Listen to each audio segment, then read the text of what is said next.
Hi hello welcome to post 360. నేను మీ మురళి రాపల్లి.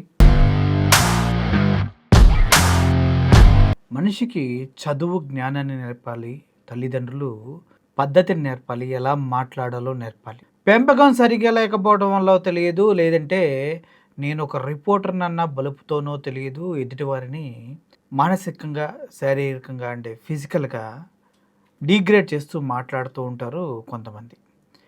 వాళ్ళ మొహాలు చూస్తే ఏమన్నా అందంగా ఉంటాయంటే నేను పర్సనల్‌గా అయితే మాట్లాడకూడదు. కానీ చాలా దరిద్రంగా ఉండేవారు కూడా.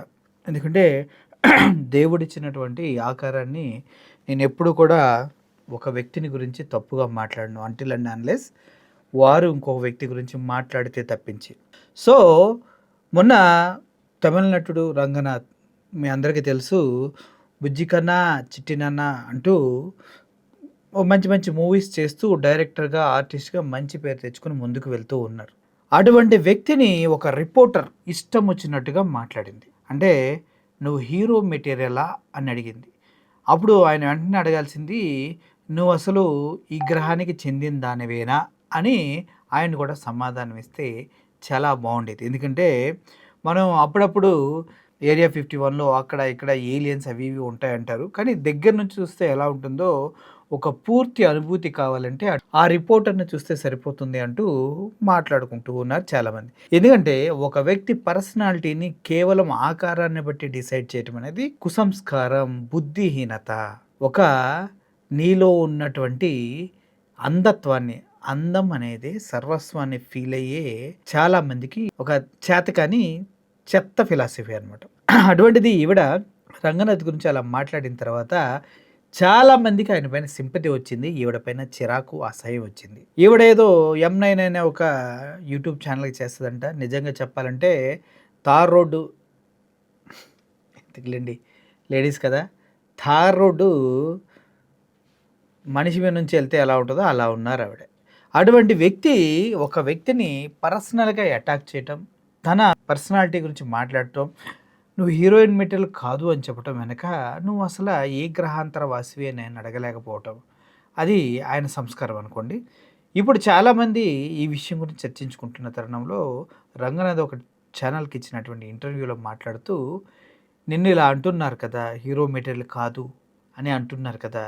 నీకు బాధ కలుగుతుందా?" అంటే, "ఎందుకేస్తది సార్ బాధ? నో సార్ నథింగ్" అని చెప్తాను. ఎందుకని అంటే, ఇది ఇప్పుడు నాకు ఫస్ట్ టైమ్ జరగలేదు సార్. చాలా సంవత్సరాల నుంచి జరుగుతుంది. నా చిన్నప్పటి నుంచి నేను ఏది చేద్దాం అనుకున్నా కూడా నన్ను ఫిజికల్‌గా "నువ్వు ఇట్లా ఉంటావు, నువ్వు అట్లా ఉంటావు, నువ్వు ఇది కాలేవు, నువ్వు అది కాలేవు" అంటూ అనేక సార్లు నన్ను డిక్రేస్ చేశారు.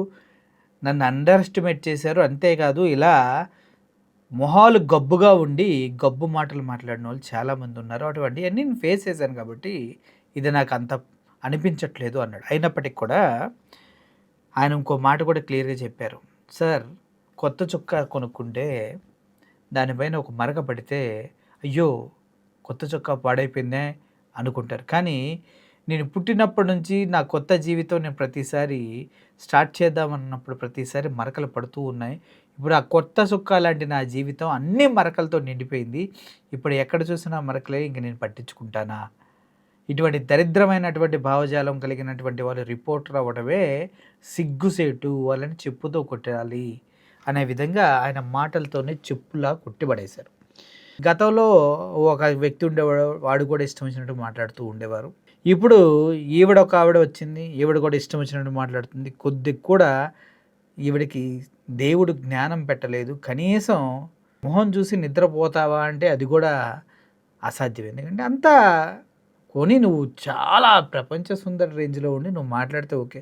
మనమే గబ్బు గబ్బుగా ఉండి ఇంకొకళ్ళు గబ్బు గబ్బు మాట్లాడుతూ ఏంటనేది అందరూ అంటూ ఉన్నారు. ఈ గబ్బు అనే పదం కొద్దిగా అభ్యంతరకరమైనప్పటికి కూడా పక్క రాష్ట్రం నుంచి వచ్చిన ఒక హీరోకి జరిగిన అవమానాన్ని మన రాష్ట్ర ప్రజలంతా తప్పుపడుతూ ఉన్నప్పుడు, అది అడిగిన వ్యక్తిని ఇంతకన్నా ఘోరంగా మాట్లాడుతుండడం తప్పు లేదేమో అని నాకు అనిపిస్తుంది. సో, ఓవరాల్‌గా నాకు అర్థమైంది ఒకటే.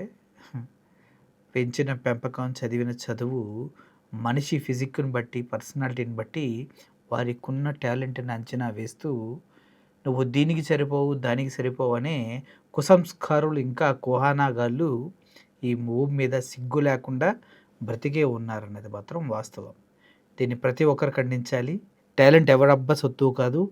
నోరుంది కదా అని ఇష్టం వచ్చినట్టు వాగితే మొహం పలిగేలాగా సమాధానం చెప్పడం కూడా అంత కష్టమూ కాదు. అర్థమైంది అనుకుంటూ సెలవు తీసుకుంటున్నా. Thank you for watching this video. Murali signing off. Thank you so much.